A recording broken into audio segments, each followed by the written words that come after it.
अस्सलाम वालेकुम। आप देख रहे हैं इस्लामाबाद बज़ नया दौर टीवी के साथ। नाज़रीन, आज की इस नशिस्त में हम डिस्कस करते हैं एक अहम मुलाकात की जो कल जमान पार्क में हुई। और ये मुलाकात थी सदर पाकिस्तान डॉक्टर आरिफ अलवी और साबिक वजीर आजम पाकिस्तान जनाब इमरान खान साहब के दरमियान। इस मुलाकात को रिपोर्ट तो किया गया, लेकिन इसकी अंदरूनी कहानी जो है वो आज हम डिस्कस करेंगे और बाकी सज्जाद साहब से जरा जानने की कोशिश करेंगे कि इस मुलाकात का असल एजेंडा क्या था। डॉक्टर आरिफ अलवी कल प्राइम मिनिस्टर जो एक्स प्राइम मिनिस्टर हैं उनसे क्यों मिले और किसका पैगाम उनको पहुंचाया गया। हमारे प्रोग्राम के पहले हिस्से में ये मौजू जो है वो हम डिस्कस करेंगे और दूसरे हिस्से में डिस्कस करेंगे आज जो इमरान खान साहब ने कौम से खिताब किया, उसमें उन्होंने अपनी कत्ल की साजिश का इल्जाम जो है वो कुछ और हलकों पर भी लगाया है। कुछ सियासी हलके भी हैं और कुछ ताकतवर हलकों की तरफ भी उन्होंने इशारा किया है। तो इस सारे मामले पर बाकिर सजाद साहब से बात करते हैं। बाकिर साहब, कल की मुलाकात का एजेंडा आपकी जबानी क्या था, उसमें क्या डिस्कस हुआ, डॉक्टर आरिफ अलवी क्या पैगाम लेके गए, डिस्कशन क्या हुई और इमरान खान साहब का आगे रिस्पॉन्स क्या था। अच्छा, वकास, आपको मेरे साथ काम करते हुए काफ़ी अरसा हो गया जी। और आपको आइडिया है कि मैं ये क्योंकि वन ऑन वन मीटिंग होती है हम्म। और जो हमें पता चलता है वो होता है और वो भी सेकेंडरी सोर्सेज से पता बिल्कुल चलती है, ऐसे ही है। डायरेक्ट सोर्सेज पे होती नहीं है, इसलिए कैविएट्स के साथ। हम्म। और अब मैं उतनी मतलब कुछ लोग तो बड़े धड़ल्ले से कहते हैं जी ये उन्होंने ये कहा और उन्होंने ये कहा और हाँ, आगे जैसे बात वो इस कि तरह बढ़ी। सोफे के पास हाँ, छुपे हुए वो चुप बैठे के हुए। बैठे हैं तो वो जी जो लुबे लुआब मुझे मालूम हाँ। हुआ है वो यही है कि एक मैसेज गया है कि खान साहब को एक तरह की आप वार्निंग, पता नहीं मुनासिब लफ्ज होगा कि नहीं कहने के, अपना जो रेट्रिक है उसको थोड़ा सा लो करें। रेट्रिक से अच्छा। मुराद है कि जो आप जिस तरह की लैंग्वेज इस्तेमाल कर रहे हैं और जिस तरह की आपने हीट क्रिएट की हुई है थोड़ा सा ठीक उसको है। लोअर करें, ठीक है। क्योंकि वो दूसरी कुछ ताकतवर लोगों के लिए नाकाबिले बर्दाश्त हो रही है। अच्छा। और ये चीज़ आप का एक जो एक इसका जो एक वाज़े एक सिम्पटम है वो फवाद चौधरी का गिरफ्तारी है। गिरफ्तारी। ठीक है। क्योंकि आप पूरा अगर इस पैटर्न को एनालाइज करें कि अगर हम पिछले साल जब खान साहब को हुकूमत से निकाला गया, हम्म। खान साहब ने एक तहरीक शुरू की। पहले 3 महीने, हम्म। अप्रैल का महीना और से 2 महीने, हम्म। पहले 2 महीने कुछ किसी हद तक बर्दाश्त थी। ठीक है। उस वक्त फिर इमरान खान का फोकस भी अमरीकी साजिश पे और अमीर उस साजिश पे में था, था, साइफर लेकिन पे था। लेकिन मीर सादिक, मीर जाफर की टर्मिनोलॉजी आ चुकी थी आ चुकी थी। और वो बार बार कहते थे कि मतलब मीर सादिक और मीर जाफर, और फिर इशारा करते थे कि वो सिपा सलार थे और वो ये था। तो पता था सबको, ठीक है। बकास आप भी समझ रहे थे ना उस वक्त। तो बहरहाल एक किस्म की ना एक लेवल ऑफ टॉलरेंस था। जब वो टॉलरेंस लेवल क्रॉस हुआ तो फिर इमरान के साथ नेगोशिएशन स्टार्ट हुई और मुसलसल ये चीज़ बावर कराएगी कि भाई आपके पास जो आपको हमने स्पेस दी हुई है उसकी कोई लिमिट्स है, ठीक आप है। उसको क्रॉस ना करें। ठीक अब है। जब वो क्रॉस हुई थी तो फिर आप देखते हैं कि खान साहब पे 3 तरह की चीजें शुरू हुई। एक, उनको अंडरमाइन, उनकी क्रेडिबिलिटी को अंडरमाइन करने के लिए ऑडियो लीक्स आई। हम्म। एक, उन पे जरा कानूनी घेरा तंग करने की कोशिश की गई या किया गया किसी हद तक। और फिर जो है उनका अपना जो साथी थे, उनके जो करीबी साथी जिनका हम पिछले प्रोग्राम में भी जिक्र किया, शहबाज गिल हो गए, आजम स्वाति हो गए, वो इन लोगों पर थोड़ा सा उन्होंने थोड़ा गर्मी भी दिखाई। तो पैगाम था जो वो भी तरीका था कन्वे करने का। बीच में जब ये लीडरशिप की ट्रांजिशन हुई ना, जहाँ पे होनी थी नवंबर में, जिसके लिए सारा खेल खेला गया था, तो ठीक है। उस वक्त आप देखिए इमरान खान साहब की जबान में थोड़ी सी तब्दीली आ गई थी। फिर चूंकि मामलात उस तरह से नहीं हो रहे तो खान साहब की जबान में तलखी वापस आ गई। अब फिर से वो मैसेज भेजा गया है कि भाई जरा हथौला रखो। अच्छा। हाँ, और देखिए आप खान साहब उस मैसेज को किस तरह से रीड करते हैं। वैसे आपको बताऊं, हमारे एक और दोस्त, उसको आप भी जानते हैं, उनको उस वक्त पास बैठे थे जब हमें ये खबर मिली कि उधर जमान पार्क पे वो सिक्योरिटी, प्रेसिडेंट की सिक्योरिटी लगना शुरू हो गई है। तो इसका मतलब है कि प्रेसिडेंट साहब तशरीफ ला रहे हैं। ला रहे हैं, बिल्कुल ऐसे ही। तो हमारी जो है दोस्त की जबान से वो जिसे कहते हैं ना, वो फौरन ये बात निकली, कहीं खान साहब अलवी से भी ये ना कह रहा अलवी या इस्तीफा दो। अभी देखे जाओ। बिल्कुल तो डिस्कशन। चले, अब मेरा ख्याल में खान साहब अपनी गलती का एहसास करेंगे और वो उस तरफ इस्तीफों की तरफ अब नहीं जाएंगे, क्योंकि और आपने देखा है कि आज अभी जो ताज़ा तरीन जो जिस तरह की चीज़ें मूव कर रही हैं, उससे नहीं लगता कि गवर्नमेंट अभी गरीब इलेक्शन कराना चाहती है। आज इलेक्शन कमीशन ने जो हल्के जो पहले 33 के कितने हल्के खाली हुए थे 33 हल्कों पे हाँ जी, कौमी असेंबली के। और 16 मार्च को इस्लामाबाद और ये जो 33 हल्कों में इंतखाबात है, मेरे ख्याल में एक ही कैंडिडेट होगा। और इधर तो मुखालिफ भी कह रहे हैं कि कोई भी नहीं नहीं है क्या हम नहीं करेंगे, तो अनकंटेस्टेड वो आ जाएगी। चले तो अच्छा है ना, खर्चा भी बच जाएगा इलेक्शन कमीशन का भी, और कौम का वक्त भी जाया नहीं होगा। बिल्कुल नहीं, अच्छा ऐसे क्राइसिस में नई क़यादत भी उभर सकती है। अच्छा ये 85 के इंतखाबात में क्या हुए थे, वो जो 85 के इंतखाबात में थे नॉन पार्टी बेसिस पे, वो आज तक वो क्रॉप का भुगत रहे हैं ना। ऐसे ही तो अब जब कोई कंटेस्ट करने वाला नहीं है तो फिर कोई नए लीडर्स तो सामने आ सकते हैं। बिल्कुल ऐसे। अच्छा ये बताएं, अभी आपने जो बात की है, प्रेसिडेंट एलवी ने जो पैगाम उनको पहुंचाया है, सेम यही एपिसोड आपको नहीं लग रहा कि रिपीट हो रही है, जो आज से 1.5 2 साल 2.5 साल पहले जो नून लीग का नैरेटिव था? आपको गुजरांवाला का जलसा भी याद होगा, जिसमें नवाज शरीफ साहब की जो टोन थी और वाज़े अल्फाज में नाम लेके उन्होंने जिक्र किया था कुछ ताकत और हलकों का। उसके बाद अचानक जो है पत्नी मरियम नवाज शरीफ साहबा को पैगाम पहुंचा, क्या हुआ, उनका ट्विटर खामोश हो गया 3 4 5 महीने के लिए, फिर थोड़ा सा बोली, फिर खामोश हो गया। तो सेम यही फार्मूला अब इमरान खान पे भी अपनाया जा रहा है। नहीं, इमरान खान पे मैं वही कह रहा हूँ, अब नहीं अप्लाई हो रहा ना, ये पिछले जून से चल रहा है।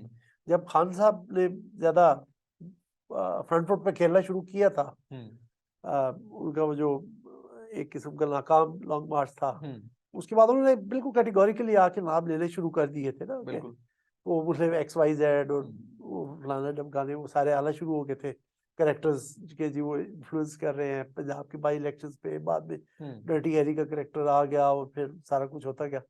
तो वो उस वक्त भी खान साहब को मैसेज दिया गया। ठीक है। अब ये है कि ये अब एक तरह की ना एक उस तरह की गेम है कि दोनों साइड्स देख रही हैं कि किस तरह से हमने अपनी पोजीशन को बचाना है। दूसरी साइड जो है, जो खान साहब के साथ बात कर रही है, वो खान साहब को एंगेज करके ना तो इस टेंशन को थोड़ा सा मैनेज करती है।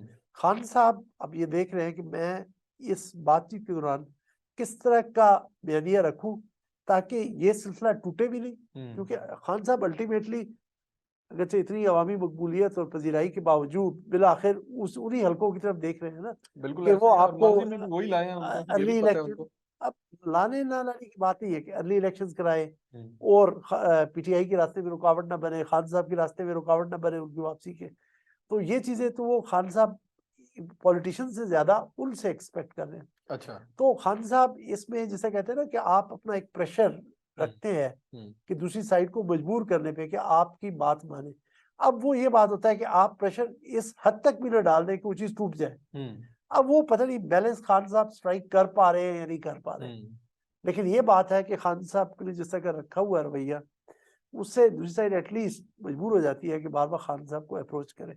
वरना तो इतना वो पुलों के नीचे से पानी बह चुका है कि वो बातचीत की शायद गुंजाइश तो नहीं है अभी, लेकिन फिर भी वो फील करते हैं कि जनाब किसी तरह से बातचीत के जरिए हल निकाला जाए। लेकिन अल्टीमेटली वकास ये हल तब तक नहीं निकल सकता जिस तक इसको निकालने की एक जो बेहतरीन सूरत ये बनेगी कि सिविलियंस एक दूसरे के साथ बात करें। वो तो सिचुएशन नजर ही नहीं आ रही, वो सिचुएशन हमें नजर नहीं दूर हो रहे हैं, और वो जब तक वो नहीं आते करीब, ये क्राइसिस इस तरह बदस्तूर जारी रहेगा। अगर जब तक खान साहब उधर देखते रहेंगे और इक़्तिदार वाले भी उनके सहारे पे कि जी जब तक वो हमारे साथ है और हम इक़्तिदार के मजे लूट रहे, फिर ये मामला हल नहीं होने का। अच्छा, कुछ बातें ये भी हुई हैं जो कल मुलाकात हुई है, तो मैं देख रहा था कुछ तज्जियाकार साफी ये भी कह रहे हैं कि इमरान खान साहब ने इस हद तक एक्सेप्ट किया है कि ये जो हमारी पार्टी पॉलिसी है एंटी एस्टेब्लिशमेंट, इसकी वजह से जो एस्टेब्लिशमेंट है हमारा एतबार करने को तैयार नहीं है। तो कहीं ना कहीं वही आप वाली बात है कि इमरान खान साहब भी सिचुएशन को गेज कर रहे हैं कि कौन सी सिचुएशन हमारी फेवर में जा सकती है और हमने कौन सी लाइन लेनी है। खान साहब को अभी तक देखे कि अगरचे इस पूरी डायलॉग में ना दूसरी साइड से बेसिकली वक्त गेन किया जा रहा है कि किस तरह से सिचुएशन मैनेज रहे और खान साहब एक खास लेवल से आगे न जाए। खान साहब को वो दोबारा से मतलब पैटर्नाइज नहीं करना चाहते कि पैटर्नाइज करके वापस लाए।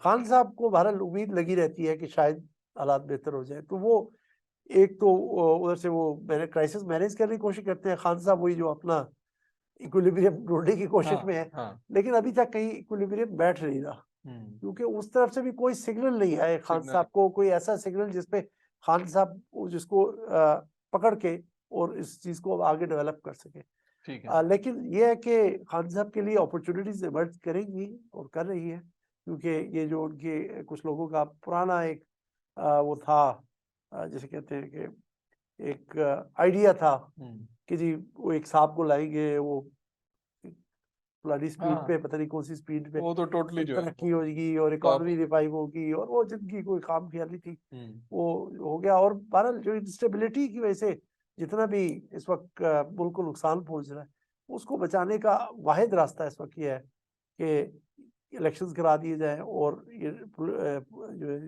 इंस्टेबिलिटी खत्म की जाए।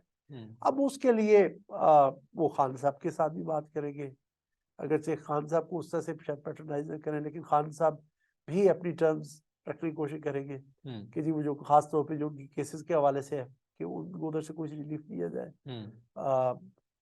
लेकिन जो फिर वही मसला रह जाता है कि चीजें बदतरीन बिगड़ती जा रही है। अब जो केयर टेकर गवर्नमेंट जैसे पंजाब में आ गई है, और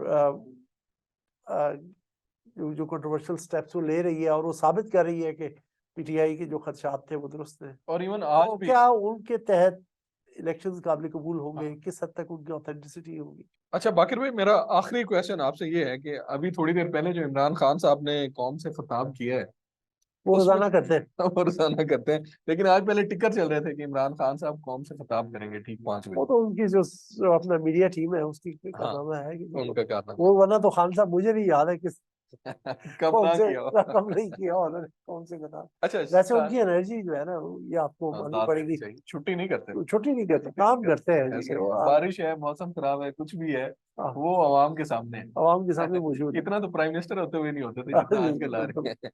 अच्छा खान साहब ने आगाज तो किया था मईशत से, माशत कहते हैं मेरे ख्याल में वो, माशा और डॉलर से और बाकी सारी चीजों से।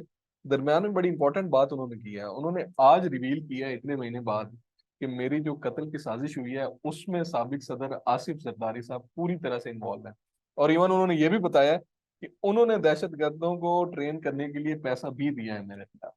यार वैसे खान साहब की माजरत के साथ एक बात समझ नहीं आती, हम्म, जो साजिश का बयानिया था वो शुरू हुआ डोनाल्ड लू से हाँ डोनाल्ड और जाके खत्म हुआ मोहसिन उधर नकवी पे। उधर मुस्लिम वो मुसलसल इवॉल्व करती रहती है चीजें ना, वो जैसे वो रोज कौम से खिताब करते हैं ना, चीजें भी रोज इवॉल्व करती है।